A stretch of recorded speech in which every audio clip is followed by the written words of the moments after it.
All right. Welcome to another episode of the Workplace Therapy Podcast, where we discuss the realities of working together and healing together. My name is Scott Arrieta. I'm the CEO and founder of Unity & Company. We are a training and consulting firm that focuses on leadership development and employee engagement. I'm joined this week by my partner, Monica Arrieta. And this week, I am delighted to introduce you all to my new friend, Dr. Susan Bernstein. Dr. Bernstein is an executive coach, a leadership consultant who helps organizations to adapt more quickly and easily to big changes. She's trained and coached individuals at teams at companies like Bloomberg and Uber, Google, and ZS Consulting, and she specializes in tech and professional services. Susan combines a wealth of strategic business experience with deep expertise in the clinical and somatic psychology space to help facilitate individual and organizational breakthroughs that enhance productivity, innovation, and cultural engagement. Susan, we are so happy to have you on the show. Thanks for being here with us today. I'm thrilled to be with both of you. So excited you're here. Yes, you can see it's just exuding from us to talk about your area of specialty here on the show. So just to get us started, I'd love to start our conversation today by asking you to tell us the story of how is it that you arrived at your decision to transition from your corporate career path to the work that you're currently doing? Yeah. So I guess I'll go back to, we were just talking about this before we recorded, but basically I was in management consulting and I didn't realize how much I was pushing myself beyond what I probably ought to have pushed myself. And I was living in Northern California and flying every week to a client in Southern California. And I was driving home one evening from flying back home, and I got rear-ended by a drunk driver. And I didn't realize, the accident wasn't bad enough that I needed to go to the hospital or anything. Back quarter panel of my car was smashed in. I drove it home. But I was shaken up, and I showed up at Friday morning in our San Francisco office, and the partner in charge of my project looked at me and said, "You don't look so good." And I said, "Am I having a bad hair day?" And she very intuitively said, "No, you look like you got hit by a car." And I said, "That's funny, I did." And she said, "Please, would you go to the doctor?" And I went to the doctor. I fortunate I had a great relationship with my doctor, and I could get in the same day. And he said, I'd like to send you for an MRI. I'm really concerned about your brain and possibly your back. And I said, "No, the hell you're going to do that. I'm up for promotion. I don't want to go to the doctor and miss any time at this client in Southern California." So for another 2 weeks, I worked out of town and I was working 100-hour work weeks, basically getting up in my hotel room, slamming down some quick breakfast, working till late in the night, slamming down some quick dinner, and repeating, sleep and repeat. And 2 weeks after that accident, I remember it was another Thursday in the early afternoon, and I went to make a presentation of really important findings to a C-level team at this major healthcare company. And I opened my laptop. I remember showing the first slide, and I have no idea what happened between showing that slide and waking up on the floor, face up, with a bunch of executives hovering over me saying, "What just happened?" And I'm like, "I don't know." But I realized that I was completely out of touch with my body. And it took me, that took me on a journey. A friend told me to go to this place called the Institute for Heart Math. A weird name, heart math, like what? But it's really about listening to your heart's coherence. And one of the exercises was to hug a tree. And I'm like, what? Are you kidding me? Little Miss Corporate is going to go hug a tree? And it was beautiful space in the redwoods, but and I was super sarcastic about it, but I did it. And I'm holding the tree, and I'm feeling the bark, and I'm feeling the breeze, and I'm smelling the pines, and I burst into tears. I just started weeping. And people looked at me like, here's the lady who was super sarcastic about doing this.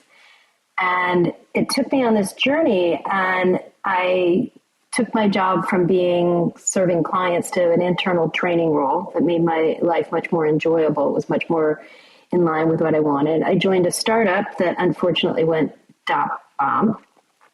In the same month that my marriage fell apart, I moved out of the house. My dad had a traumatic brain injury that thankfully he survived, but put it in the hospital for 5 weeks. And I had 2 surgeries, all in 5 weeks. And it made me make this decision that, I haven't been listening to myself at all. I'm doing the things that other people tell me I'm good at or ask me to do for them. And that's somewhat rewarding, but I wasn't following my own path. And I realized I'd always wanted to study psychology. And I had a kind of a wild moment of, I don't exactly know how to explain this, but my heart really started talking to my head. And my heart said, I want to study psychology. And my head saying, you should go back into management consulting. It pays plenty of money. You need to buy a house. You need to get a good corporate job again. You need to do all these things. And my heart said, but I've always wanted to study psychology. But I did a business undergrad and an MBA. And my heart said to my head, you always win. What if we work together? What if, I have it somewhere in a journal. It was actually like a conversation between my head and my heart. What if instead of you always winning head, you use your great thinking to figure out how to make a degree in psychology work? And I really thought I was going to study regular psychology, cognitive. But I was at a friend's house and I found this book on his coffee table called Molecules of Emotion. And the title grabbed me so fiercely, and I couldn't help it. I said to my friend, God rest his sweet soul, he's passed, but Gustavo, I'm like, please, may I borrow this book? And he's like, I don't lend out my books. I'm like, you have to. I need to read this. It was a Friday. I'll give it back to you on Monday, I promise.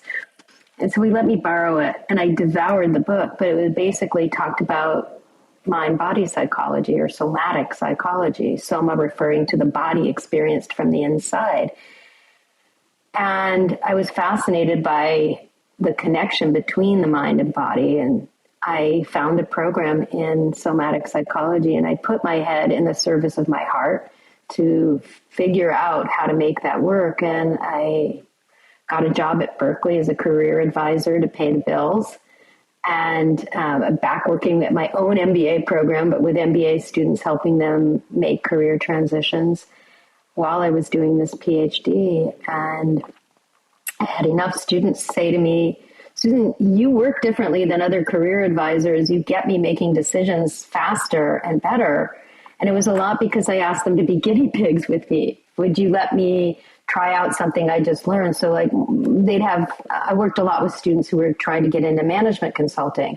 And like, I got an offer from McKinsey and BCG. I can't decide which one. And I'd give them something unusual to do. Like, imagine you're holding one in one hand and one in the other, and tell me what you feel in those hands.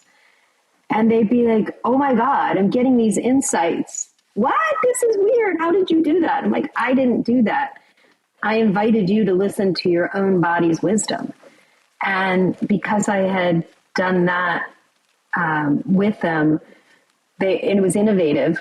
They would send people to me on the side, friends, family members. So I started off as a career coach, but it very organically morphed into, hey, Susan, can you help me with a difficult boss? Can you help me get a promotion? Can you help me work with politics?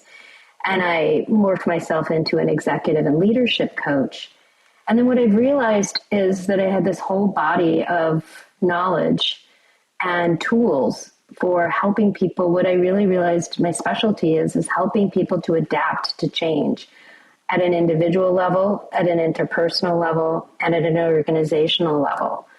And so much of it is about the skills that I had to learn, which is, how do you listen to your own body? It's not that you take out the logic and listening outside, but what are the signals that tell you this is a good decision, this is a bad decision? How do you know how you get bad news? How do you bounce back from that? How do you adapt when oh my God, they just gave me this amazing promotion. Oh crap. It's a lot of responsibility. How do I, adapt to that? How do I adapt when we've got big competition or AI is, changing our marketplace? It's a combination of using that logic and paying attention to patterns and things like that, married with listening to our body's signals. I just love your story so much, Susan. I think a lot of our listeners might even be able to relate to your story, because there's probably some that are really stuck or feeling stuck and working themselves into the ground 100-hour weeks and trying to figure out how to get up in the morning and do it all over again. And finding the courage to really dig down and listen to your heart and ask yourself, like, what do I really want?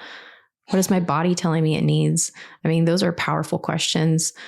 You kind of alluded to this a little bit, but I would love for you to talk a little bit more about, for some of our listeners that might be newer to somatics and may not be as familiar with that term. And could you talk a little bit more about like what that is, and also like why you think it's so important to really understand somatic concepts in the corporate environment specifically? Yeah. So first, just I love the question, because a lot of people don't know. I remember the first time I told my mom, I'm studying somatic psychology, and she said, semantic psychology? Like, it's kind of the opposite. Semantic is all about words, but the term soma refers to the body experienced from the inside. So it's like, how are we paying attention to our signals? And we all get signals. Things like, how do you know you're hungry? Oh, that grumbling feeling in my stomach. How do you know you're thirsty? That dry feeling in my throat. How do I know the difference between when I'm happy and when I'm sad? One is heavy, one is light, one is open, one is closed, right? So paying attention to what are the sensations that signal to us different states of being. And when we're aware of that, then we have the ability to just be with that. We don't have to make it mean something. We don't have to interpret it. We don't need a manual to understand what that is. It's much more about the presence, the being in the moment with what's going on, with no judgments, no labels, no evaluation. The just is that helps us find ourselves. Who am I in this moment? What's going on for me in the present? And leaders need that especially. And I consider everyone a leader. I mean, we're leading ourselves, even if we don't have the title that makes us a leader. We have self-leadership, right? How do I navigate this moment or this challenge, this situation? We need that somatic ability for a number of reasons. One that I think is so overlooked is the ability to navigate any particular moment. What do I mean by that? There's research that shows that leaders can deal better with change when they accept novelty. And the easiest novelty I know to accept is the changing condition of our own body moment to moment. Your body doesn't feel the same, right? You probably feel really different right now than you did last night before you went to bed. Whole different sets of feelings. And if we just label it, yeah, that's my bedtime self, that's my morning self. But if we're like, what am I aware of right now in my body? Like, I happen to be standing. I like to work at a standing desk. I can feel my right foot much more heavily on the ground, and I can feel the weight, especially at the back, at the heel. Or I can feel my arm touching my desk, my right arm especially, and I can feel the chill of the desk. It's a little cool against my arm. If we pay attention to that and notice our sensations, first it brings us present, and all possibilities open up in the present instead of us worrying about the past or being, regretting in the past or worrying about the future. We get present. But that also brings us that self-awareness so that we can handle any moment, that we can be present even for difficult things, when we can just be like, instead of evaluating what's going on outside of us, just be like, can I be with how my breathing feels, or how my posture is, or what sensations I'm aware of. And so, this is unfortunately not familiar to most of us as adults. Babies, little kids, they do this intuitively. And so a lot of what I'm doing with leaders is training them to pay attention to their own inner wisdom. And to their logic too, what they're, paying attention to that is more evaluative, more judgmental. Yes, that. But first and foremost, to be able to navigate or traverse any situation, to just be aware of what's going on in my state, in my inner environment right now. I love that. And, one of the things that comes to mind, Susan, every time we talk about this is you mention, as a point of comparison, that is like as infants and as babies, we kind of naturally, we naturally understand somatics, right? And then at some point along the way, it kind of, is either beaten out of us or conditioned out of us, or, we lose our ability to like fully integrate that understanding into how we do our daily lives. And, I've got some theories on this, but I'm interested in, if you do, like, what do you think it is about, human development, especially here in Western culture, where I feel like, somatics is kind of like underplayed and underrepresented or understood versus in other cultures that might be, philosophically and fundamentally more open to it. Yeah. I think there's a lot of things. One thing that is a simple quote unquote insult or reason that we change away from somatics actually has a heartful root to it. I would share the example of a mother telling a young kid, let's say 5, 6, who wants to go outside and play, and it's autumn. And so there's starting to be a chill in the air. And the kid says, Mom, I'm going to go out and play. And mom says, opens the door, and ooh, it's chilly outside. Put a sweater on. Kid stands at the door and says, I don't feel very cold. No, I don't need a sweater, Mom. And then mom's like, put a sweater on. And the mother says it not out of being mean, not out of, anything of malice, but like wants their kid to be warm. But mom's not living in the kid's body and so the kid loses some sense of agency in that little tiny moment, thinking, oh, I guess maybe I don't know what I feel, or somebody else knows better than me, or internalizes some other message about that. And we get lots of those over our lifetimes. And, I think there's a whole other thing in our culture as we modernize, or whatever you want to call it, where we don't go outside and we don't play and we don't, I was super fortunate. I grew up somewhere where we didn't have cell phones. My mom didn't know where I was. If my bike wasn't parked outside of one of my friends' houses, okay, then she wouldn't know where I was. She could drive the neighborhood and go find where my bike was tossed. That's not as easy now, and I get it. But I'm concerned about a world where, starting very young, kids don't get to play, don't get to experience their bodies and know. Whereas, I think about kids who grow up in very different environments. What if you grow up in a rice field in Indonesia and you have to go and help your parents plant rice sometimes, or at least go check in on them and, walk through that? You're probably going to be more aligned with the rhythms of the earth and of your body. So I think it becomes more important for us to recognize that we're not just heads, and Zoom and all those tools like that can make us feel like we're just heads and cut off from the rest of our embodied experience.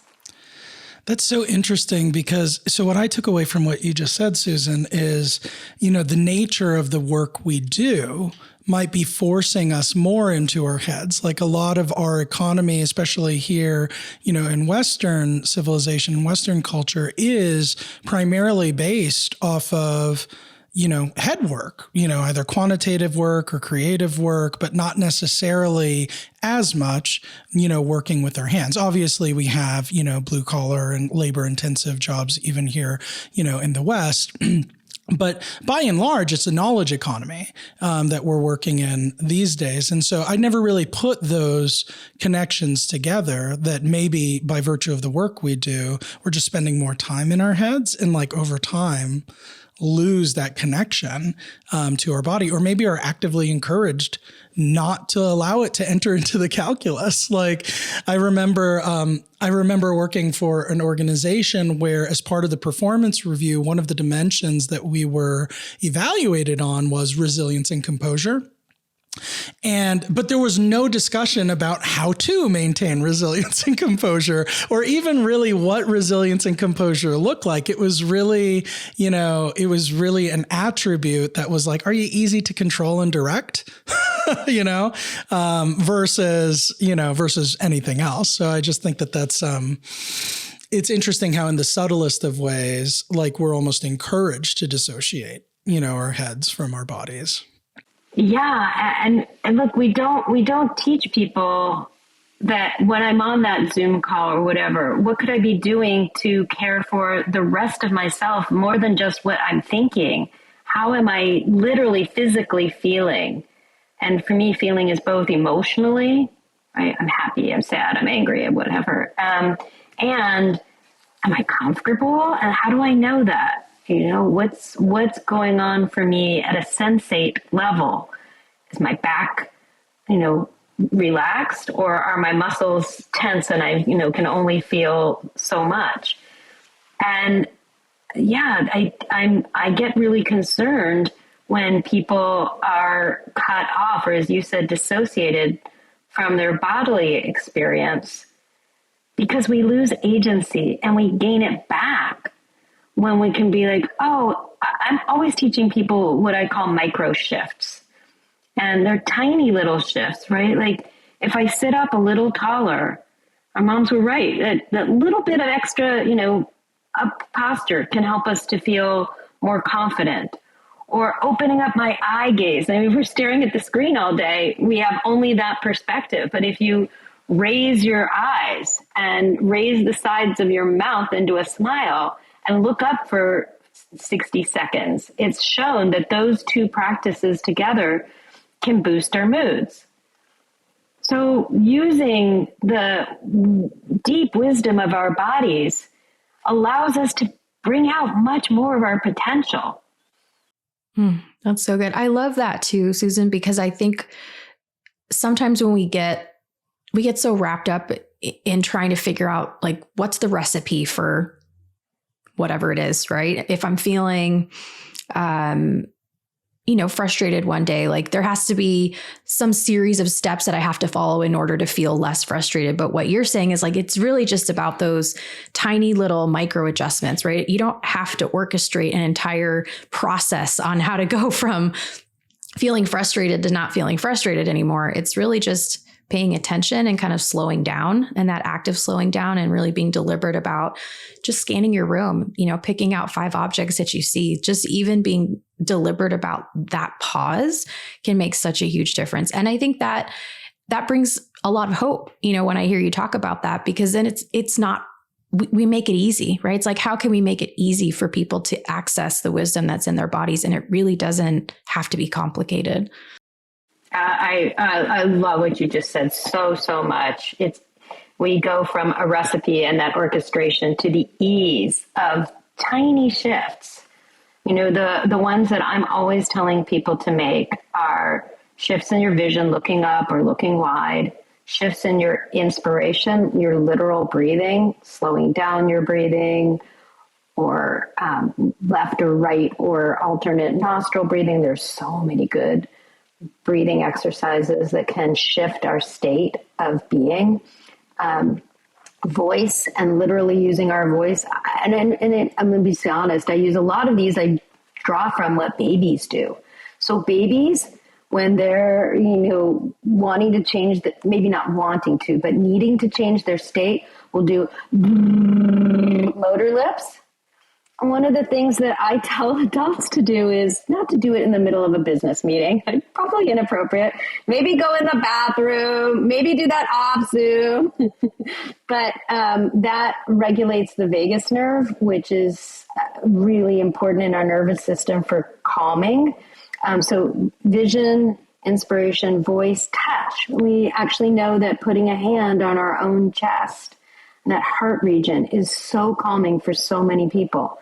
I can be in the middle of a meeting and do that, and nobody's like, oh, Susan's doing that thing again to herself. It's a normal, natural thing. And the last one is movement, small movements. I might move my head a particular way and notice how I feel differently, or shifting my posture a little bit, or where my hands are. Little shifts and just noticing like, oh, this tiny little movement made me feel differently, opened something up for me.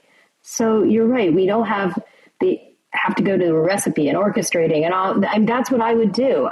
When I was in consulting, all the machinations in my head of what ways could I, get through this work more easily and just plow through the 100-hour work weeks. Like, wait a minute, I'm working 100-hour work weeks. There's probably something not healthy about this.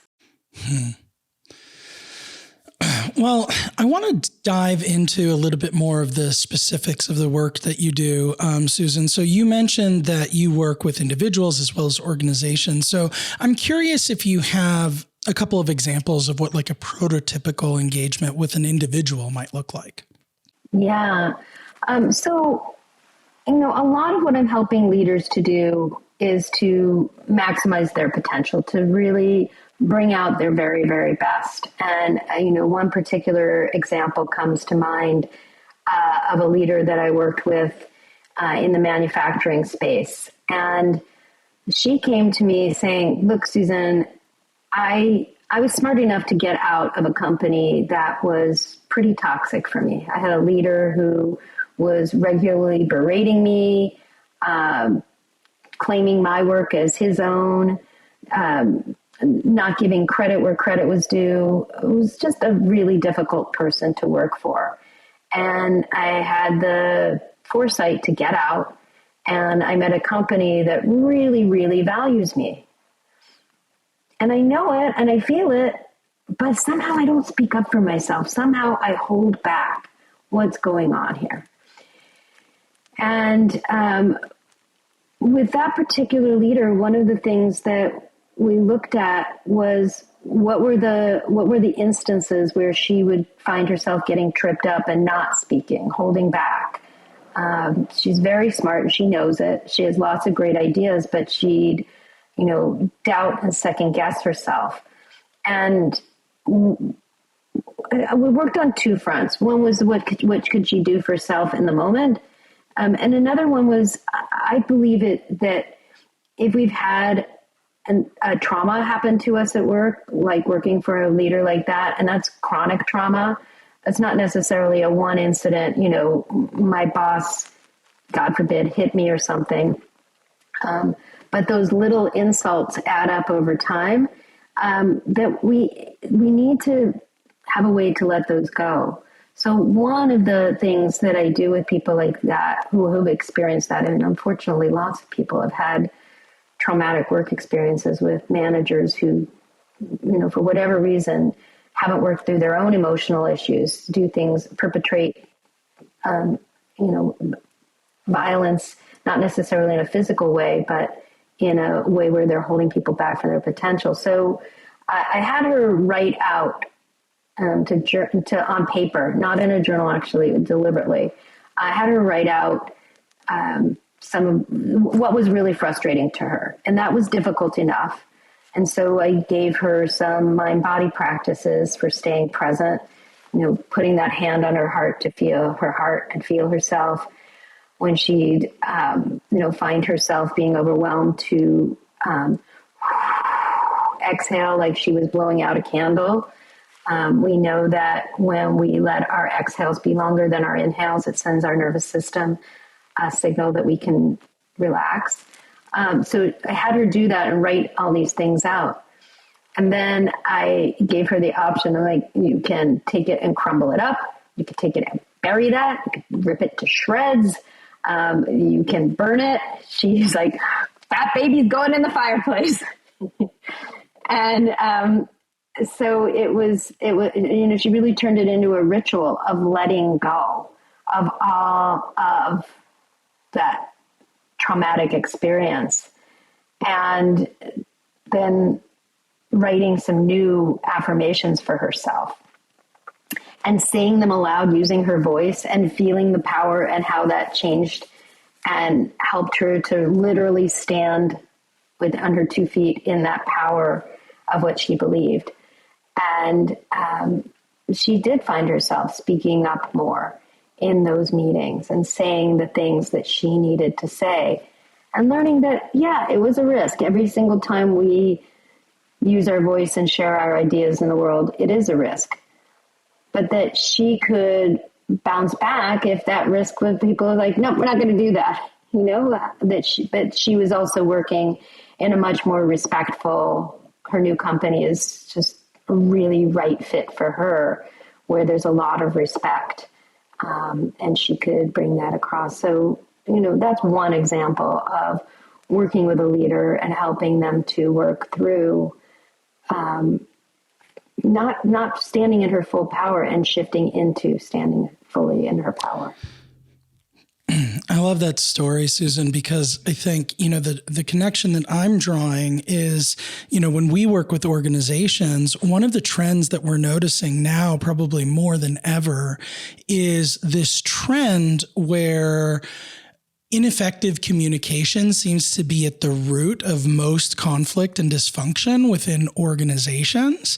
And I love the connections that you're drawing between somatic self-awareness and our ability to actually communicate effectively.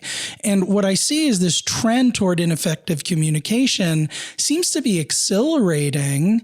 And, if you zoom out and look demographically at the workforce, like one of the things that is true is from a multi-generational perspective, our current workforces today are perhaps more multi-generational than they've ever been, right? Like we have up to 5 generations being actively employed in the workforce. You have your traditionalists, your boomers, your Gen Xers, millennials, Gen Z, right? And if you think about how much has happened over that period of time, right, from when the traditionalists were born to when Gen Z is entering the workplace, our world just looks so different now. And probably like the most tangible difference is how rapidly technological advancement has changed the way that we as humans communicate on a regular day-to-day basis. But because of that, it's also inhibited our communication ability, right? Because technology provides us these shortcuts, right? But, in order to provide that efficiency, we're cutting a lot of what makes effective communication out of the process, right? And that coupled with our increasing lack of awareness about somatic principles, I think is creating this perfect storm where it's like really tough for people just to be understood in the workplace, much less navigate like really complex and gnarly conversations. So I'm really interested to hear, like, have you worked with organizations, in the course of your work to apply somatic principles to help achieve better communication?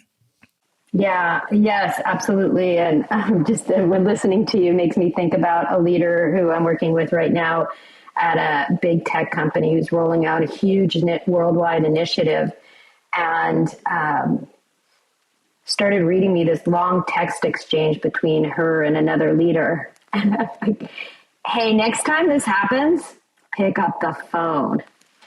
And, she's inclined to. She's an ex and grew up, well, I'll just say like me, remembering when the phone was attached to the wall, right? Or it had a cord and couldn't move around with it, couldn't take it everywhere with us. And she's working with a Z who very likely didn't grow up with a landline in their home, right? And also grew up texting. And so she's realizing that part of it is in her own socialization and saying, if you have even a moment of feeling like you're angry at me over something you're reading from me, don't stay on a medium where you're texting, including email. There's no nuance there. You can't read the emotions. And part of her, part of what I said to her is, you're going to have to read the room in text and be like, pick up that phone personally and say, hey, I got this message from you and I'm wondering if you're angry. And asking it as a question, not saying you're angry or how dare you get angry, right? There has to be a lot more curiosity instead of condemnation. And when we catch ourselves wanting to condemn somebody, it's a really good signal to like get curious and noticing internally, oh, I'm angry. I can feel I'm hot. I can feel I'm sweaty. I can feel I want to punch or kick or hurt something, harm somebody, right? Noticing our own internal lens. And so I'm often using a particular paradigm of helping people to understand their own roles in conflict and noticing how those match up with certain somatic states for them, right? Feeling like you're sad and feeling hopeless or feeling powerless has a very different feeling than feeling angry and wanting to lash out, or feeling like anxious and wanting to rescue the whole situation. And just using just those three states, I help people to start to maybe teach them tools that they can use to shift their physical state so that gives them more mental openness to come up with other solutions. And I marry it too with, okay, what are some concrete actions you can take to shift away from all the drama and empower everybody in the interaction? I love that. And like one of the things that we talked about, Susan, offline as we were preparing for this podcast is a framework that you use to help people to speak up at work in a way that will be heard, right? Like, so to your point, not in a way that's accusatory, not in a way that's overly emotional, but an actual regimented structure that helps you to break down the complexity and the emotion of what you are feeling, and present it in a way that is like productive and invites the other person to participate. Would you mind like walking through that framework? Because I think it's super helpful in just our everyday lives, like not even just at work. Yes, I'll share that framework comes from a body of work called nonviolent communication. And I didn't study nonviolent communication I heard about it and didn't study it for another 10 years because I'm like, you haven't met me in person. So those of you who are listening, but I'm 4'10". I'm tiny. I'm like, how could I be violent? I could kick somebody. Like I didn't understand what it was. So it's probably could be better named compassionate communication or clear communication. But in this body of work, there's a 4-step process or 4 elements of observation, feeling, need, and request. Observation is start with observation, and observation is the facts. We live in a post-fact world, so maybe I would say better the scientific, what a scientist would say is going on. So no judgment, no evaluation. So not, John was a jerk is an evaluation, but John called me these 3 different names and then wagged a finger in my face. Okay, that's more the observation. Then the feeling, that's what either feeling you feel in your body, or even better signal is what's the emotion that's coming up for me. I'm angry, I'm frustrated, I'm sad, and so avoiding words like that blame the other person, like what's a good example? People bring those up all the time, and now I can't think of one. I'm incensed Maybe, but it doesn't really, it's often, we want to avoid so basic emotions one way I tell people is, could a baby all by themselves feel this, where you're not putting blame on anybody else, right? I feel offended. Offended is not, that's a good, so one came to mind for me. Offended. I feel offended. If you're sitting alone in a room, you're not going to feel offended.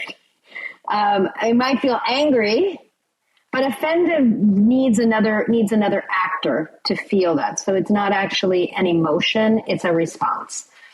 So observation, feeling, then need. What am I needing in this moment? So, maybe I need reflection. I need you to tell me what you just heard, or I need respect. I need timeliness, things that you need over and over again, not just in this interaction. So you're not looking for a solution. I need you to call these 5 brokers and ask them their rates right now. That's not a need. I mean, yes, it may be something that you need, but the deeper thing is, I need completion. I need this task to get fit. I regularly need things taken all the way to completion, right? And then a request. And a request is something that's time bound, that can be done in a particular time frame, and that somebody can see if they've done. And you want to keep it to a normal, a shortish time frame. So not, I need you to stop. Would you be willing to stop being a jerk? It's not, you can't check that. But would you be willing to show me your work on this project at the end of the day? Right? If somebody's not getting their work done.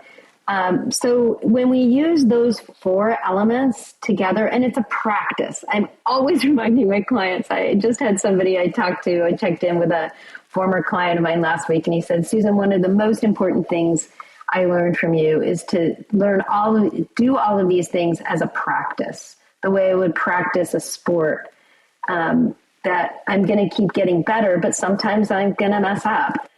But using those 4 elements, and there's a whole system to using it, or a methodology to using it, and in dialogue, and eliciting the other person's observation, eliciting the other person's feelings, their needs, their requests, and doing that back and forth. And when I teach a team how to do this, oh my gosh, there's just so much more respectful communication, so much clearer communication. People, and I'll tell you that the secret about this to me is actually in that first element of having to put things into an observation that's objective. Because it's so easy for us to go into judgments and evaluations of others and situations, and not to just be like, it's calming to our own nervous systems.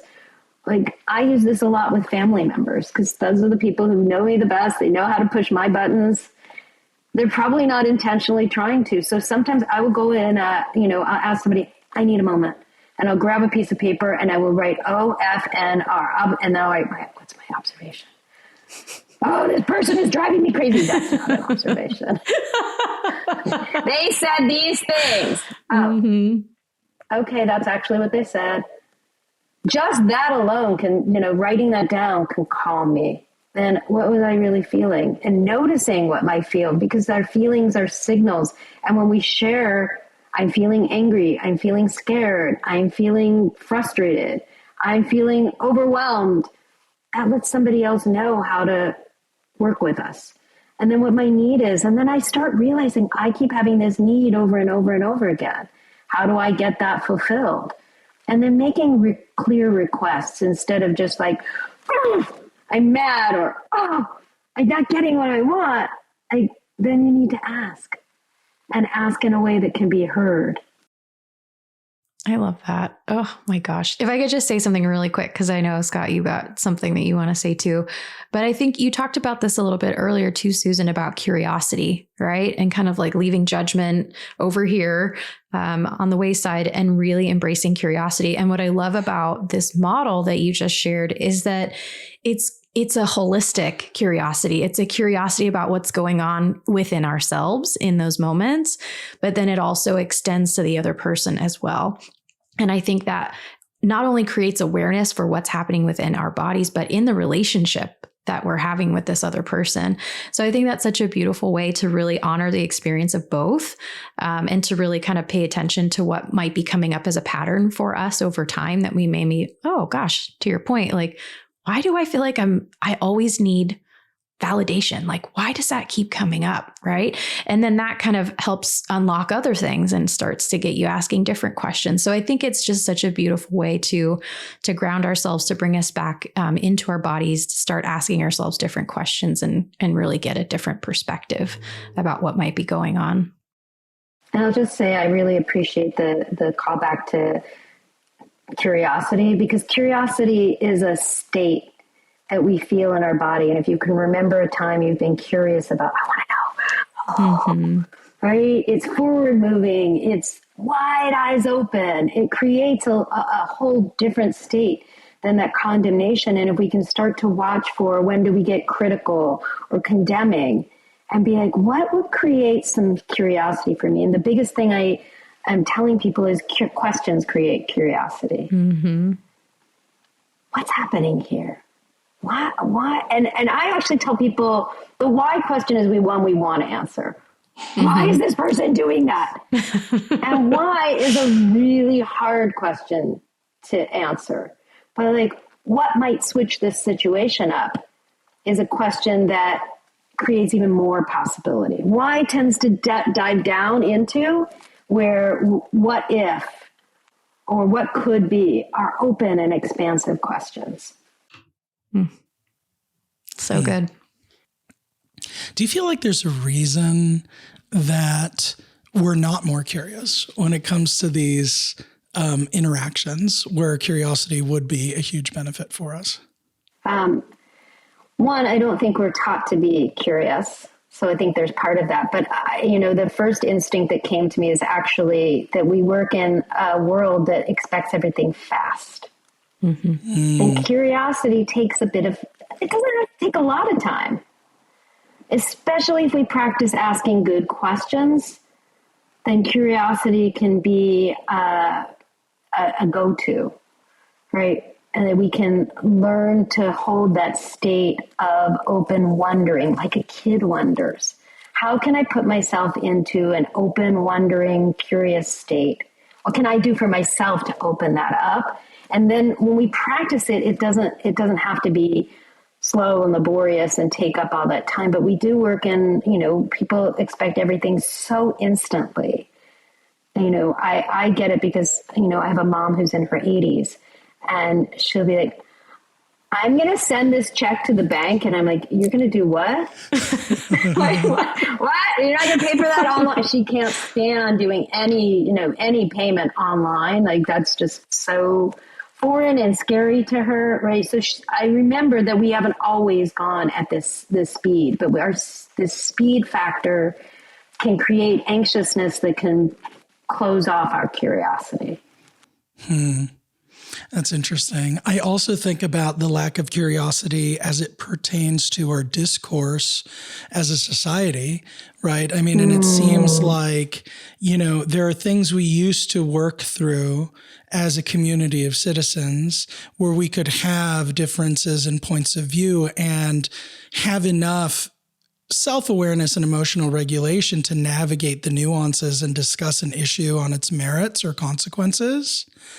And it just seems like that as a competency, as a skill, is really underrepresented in our culture today, right? Like, I mean, if you even look at, like some of the political discourse that happens, right? Instead of discussing differences in points of view on like policies and which should be a fairly objective conversation, or it can be a fairly objective conversation, it's almost like we have shortened the talking points, replaced logic with emotion, and really it's the person who yells the loudest or says the most resonant thing, wins, even if there's no substance behind what they're saying, right? And it's and I just think that that's a real shame. And so I feel like we are kind of conditioned, not just in the context of work and technology, but also in the context of how we consume information and how we model conversation as a society, where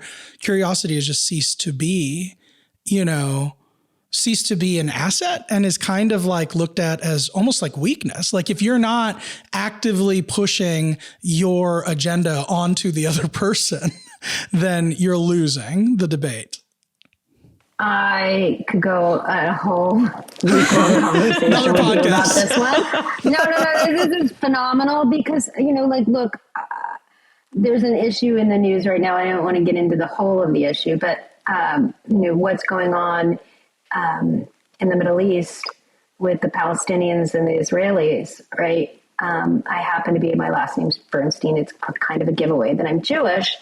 And I remember being really reluctant when October 7th came out to say, and then the Israelis going to war and lots of Palestinians getting killed. I was reluctant to say in my own community, hey, I care about the Palestinians too. I care about both. How is that possible?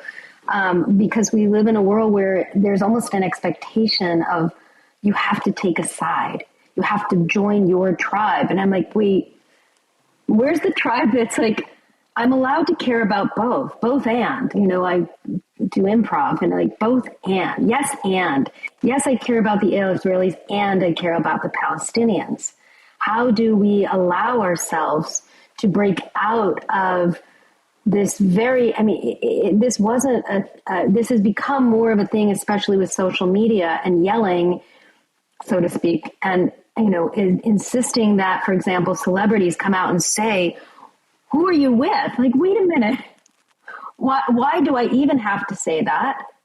And why are you asking me to choose? It's a false binary. It's a false choice to make one choice or the other.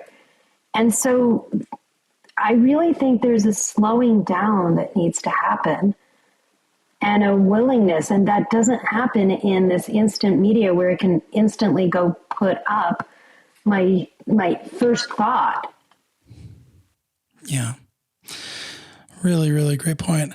Well, I'm going to make kind of a hard left because I think like that's a really great point, but we're also going to transition to the lightning round. So the rules of the lightning round are simple. Oh man, the rules of the lightning round are simple, Susan. So we have a series of questions that we ask every guest that's been on the podcast, and Monica will be asking you the questions, and basically some of them are work related, some of them are not, and our request of you is to just answer within 30 seconds or less. Sound good? Yeah. Okay. All right, Susan. Great. All right, Monica, I'll hand it over to you. All right, Susan, are you ready? Ready? No pressure. All right, here we go. First question is, who is a leader that you look up to and why? Jacinda Ardern, for her feminine way of leading, her ability to show emotion, and her deep, deep empathy. Love that. And I didn't know this, but former prime minister. There you go. There we go. Okay, thanks for that. I was gonna ask. Okay, Sorry. perfect. Doesn't everybody know Jacinda Ardern? They will now. They're gonna go Google her. All right. So second question is, what is your bucket list vacation destination and why do you want to go there? It'd have to be Eastern Europe because that's where my ancestors on my mom's side most of my dad's side too are from. And I'd really like to immerse in that environment and know my roots. All right. Can you tell us about the funniest or most awkward moment that you've had in the workplace? What's the funny or awkward moment? Probably breaking my thumb in beach volleyball. We were made to play beach volleyball at work. And it wound up, we had to do it indoors because it was raining. And I had a 6'5" guy fall on my thumb and going to the emergency room to have my thumb fixed and all of that. thing. Yes, this is going to be covered by workers' comp. Oh my, that sounds like quite an experience. My boss wasn't very happy because I couldn't type for 5 minutes. Oh no. I can imagine how awkward that must have felt for you. Ugh. I was pretty new in the workplace, and yeah. Oh boy. All right. Well, okay. So next question is, what is the most useful non-work related app that you have on your phone right now? What is it? It is my brother just told me about this one. It's the I Am app for affirmations. Ooh. It will automatically give you affirmations, or you can have the paid version and write some of your own that it will feed to you. And it's really nice to get these very affirming things. So I was super surprised that my brother, the attorney, was the one who told me about that. And what's the most important thing that you've done to invest in your mental health, Susan? For sure, my Peloton. Oh, okay. I think it's really, really important to get exercise is so important for our overall well-being. And I started today off with a great ride. So yeah, that's my go-to. I love it. Do you know how many rides you've done overall? Yeah, I think I'm at 857 today. Wow. That's amazing. That's just over 2 years. So yeah, I don't ride every day, but I've been getting more on the everyday. Wow. Kudos to you. That's pretty incredible. I love it. And for people who are Peloton riders, I'm a Dennis Morton fan. He's so good at his cueing that, yeah, I always love knowing who do people like as their favorite instructor. Do you guys ride a Peloton? We don't. Yeah. We were thinking about getting one during COVID when everybody wanted a Peloton and we couldn't, like it was like a 4-month wait or something. And so we just. It was more than that. It was like a year or something at a certain point. It's like you couldn't get your hands on one. For a while. Yeah. No, we have not gotten on that ride yet, but we have a lot of people if you talk to Peloton fans, they will tell you who their favorite instructors are. It's so funny that you say that because like every time I talk to somebody that they will just share that information freely. They're like, oh, and if you decide, here are the people that I love. So yeah, that's pretty consistent. I love it. All right. So do you have a pet peeve? And if so, what's your biggest one? Yeah. My biggest pet peeve is people walking around staring at their phones and not really talking to noticing what's going on, especially when they're walking in a crosswalk and I'm driving. What are you doing? Yeah. We saw that a lot when we lived in San Francisco because everybody walks there and everybody's on their phone. So I can completely understand. All right. What piece of literature or art has most shaped your perspective on life or leadership? Yeah. For sure, nonviolent communication. With nonviolent communication, the way I was talking about where OFNR comes from, and Marshall Rosenberg is the author. I recommend that book. I often give it to clients. It's phenomenal. I love that. I'm going to have to pick that one up. All right, Susan. So if people want to know more about you or they want to get in touch with you, what is the best way for them to do that? Yeah, 2 ways. One is I'm on LinkedIn all the time and I write regularly. So if you want more good, juicy stuff on adaptability and the somatic aspects of that, follow me on LinkedIn. And please tell me that you found me on this podcast. I would love that. It's a good way for us to be in touch. But it's Dr. Susan Bernstein on LinkedIn. And then the other is my website. I'm getting a new website, but it probably won't be up by I don't know when it will be up right when this goes live, but Dr. Susan Bernstein. So DR and then Susan, SUSAN, and then Bernstein, BERNSTEIN.com. A new website should be going up soon for Smart Shift Strategies. .com. But that may be a little bit away. Okay. And we can link all of Susan's information as well in the show notes. So for anybody who wants to find her, make it a little easier for you. Absolutely. Susan, thank you so much for just spending the time with us today and letting us into your area of expertise. I think it's very clear that your area of study is something that the world needs desperately in higher concentrations, both in corporate settings as well as in our individual lives. So I want to thank you all for tuning in to another episode of Workplace Therapy. If you are a listener of the show and you like this discussion or others like it, please leave us a rating on iTunes or Spotify. And until then, we'll see you next week.